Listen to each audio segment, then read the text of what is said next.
So আজকে আমরা চাচ্ছি স্টুডেন্টসকে জিজ্ঞেস করতে যে আমাদের ইউনিভার্সিটিতে পড়াশোনা করার জন্য বা তাদের কি ফ্যাসিলিটিস তারা পাচ্ছে।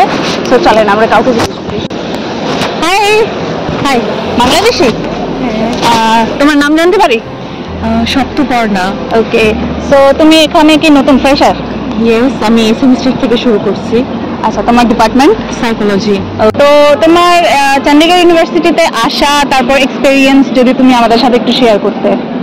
আচ্ছা, তো আমি সেকেন্ড সেমিস্টার থেকে শুরু করলাম। তো জানুয়ারিতে আমি প্রথম আসছি। দেন আমার ডিপার্টমেন্টে একাডেমিক্স হেল্প আর এক্সপিরিয়েন্স এগুলো তো খুবই ভালো। একাডেমিক্স যে টিচারগুলো আছে তারা most of the time help করে, ইন্টারন্যাশনাল স্টুডেন্টদেরকে মোস্টলি বেশি হেল্প করে।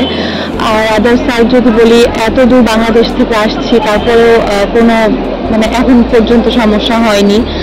সবকিছু অনেক সিকিউর, অনেক সেফ। ভার্সিটির ক্যাম্পাস অনেক সুন্দর। তো এখানে একদম। তুমি কি বাইরে থাকছো নাকি হোস্টেলে থাকছো? আমি বাইরে থাকছি। হোস্টেলের ফ্যাসিলিটি সম্পর্কে কোনো আইডিয়া আছে? হোস্টেলের ফ্যাসিলিটি, হোস্টেলে যারা তোমার ফ্রেন্ডস যারা থাকে তো তাদের রিভিউ ভালো। তারা বলে যে হ্যাঁ ভালো থাকা যায় আর কি।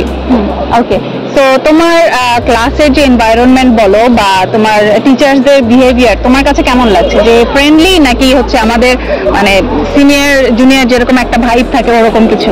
না, টিচাররা অনেক ওয়েলকামিং, তারা অনেক ফ্রেন্ডলি।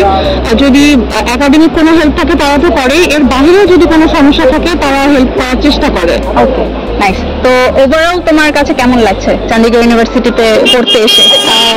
আমি অনেক প্লিজড।